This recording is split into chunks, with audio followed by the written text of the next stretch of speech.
All right, now we're going to create a tub. We're going to probably do a couple of different plumbing fixtures. You're just going to do one in this video, and that's going to be the tub. And the only thing that you need is you need the general dimensions of a standard bathtub. Or if you're going to model something to put in your design that's a larger tub, maybe some sort of a whirlpool or something like that, then you'll want to look up the dimensions of that and use it. But the typical tub, if you look up at any building supply store, the typical tub is about 5 feet by 3 feet. Right? So if we're going to start a tub, we are going to start with a rectangle. And it doesn't matter which direction, either horizontally or vertically, that you draw it. It's up to you. You're the one that's got to place it in your plan.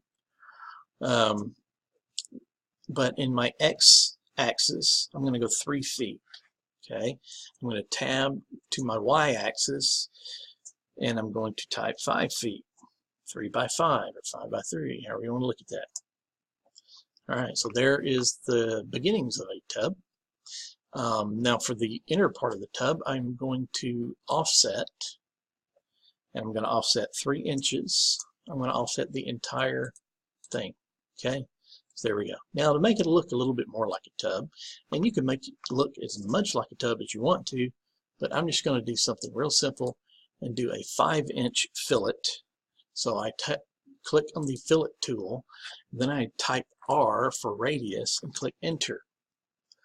All right, and then I specify the radius, which I want it to be 5 inches. Click enter.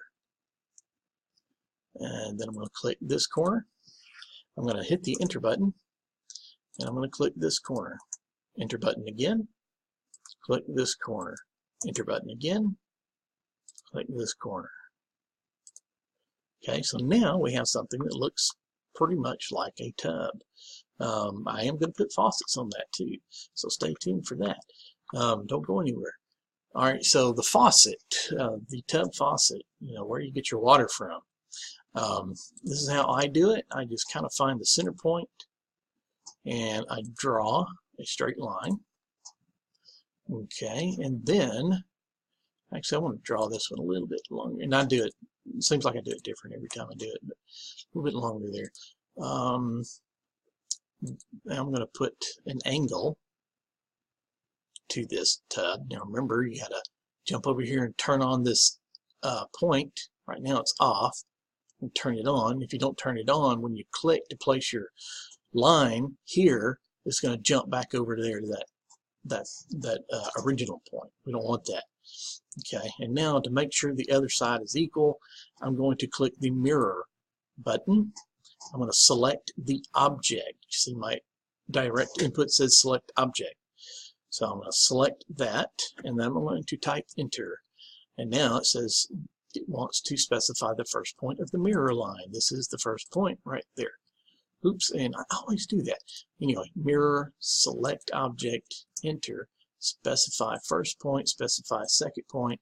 Make sure you either hit the enter button or select no, because you don't want to erase the source objects. Read your dynamic input very carefully.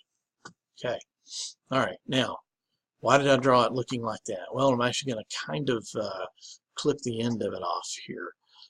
First, I'm going to get rid of this, and then let's see, I can do it one of 2 ways. Fillet, I'm going to do a 1-inch fillet to see what happens. R, 1 inch, deep. And click here, and then it won't let me fill it. So I am going to clip that off. I'll just draw a line wherever I want to clip it at. Type trim,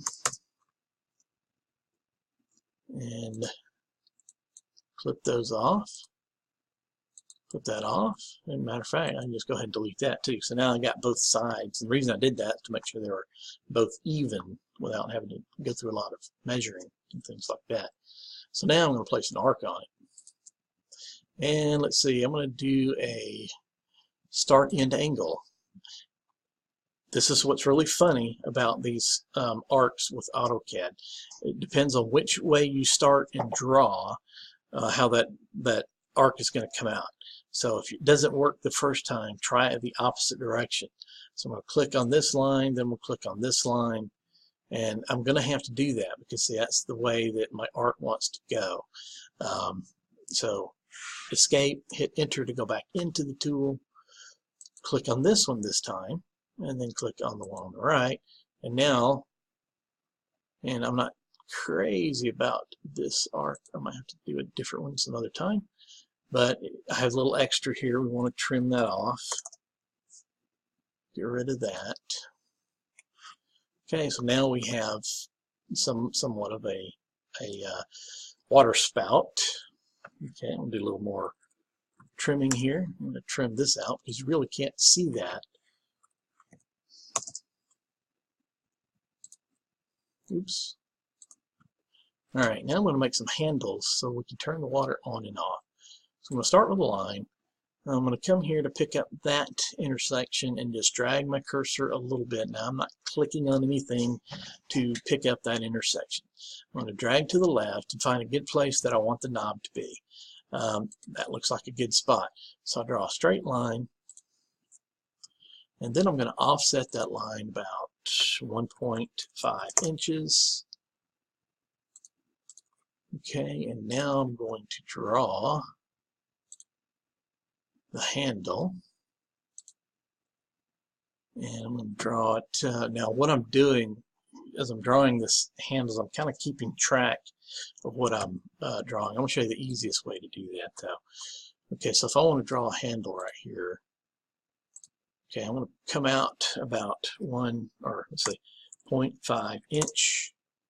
Okay, then I'm going to come up, I don't know, about inch, and then come over. What I'm doing is I'm going to kind of find the middle point.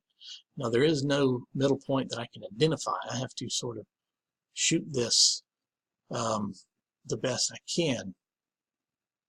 Okay, about right there. And then I'm going to mirror. I'm going to click on clicked on the mirror tool already. Clicked on that line to turn it on. Click on this one. Click on that one to turn that on.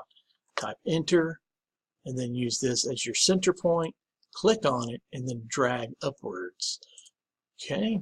Oops. How do I do that? Mirror. Click. Click. Click. Center point. And you can see I didn't quite get it in the center, but that's all right. I can just click here, here, here, and click on the move tool and slide it out some. Oops. Try that again.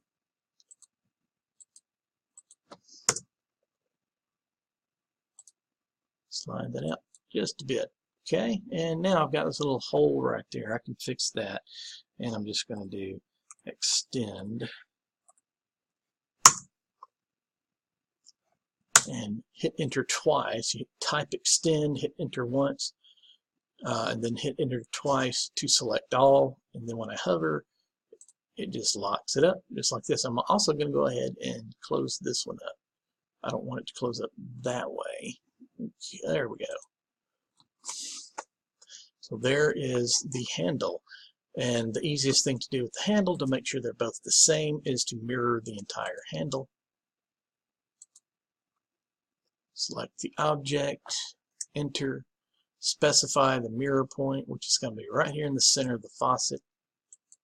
There we go. All right, so now we have a tub, and we must turn it into a block. So it's, we actually don't have to select it first. Now I'm going to go to Insert, Create Block, just call it a tub. Those are checked. Okay. Okay, I already have one, so I'm going to redefine. I already have one named tub, so I'm going to say tub 2 just to be easy. Okay. Specify the insertion point. It depends really. I might just go with the center here. All right, and then select the object. Enter. Now I have a tub that I can drag anywhere I want to, use it more than once, and even use it in different plans. Okay, so that is a tub. The next one I'm going to show you how to do are sinks. So far you've got two doors, a 30, a 36, and one tub. And the next one is going to be a sink. So you'll learn how to model a sink.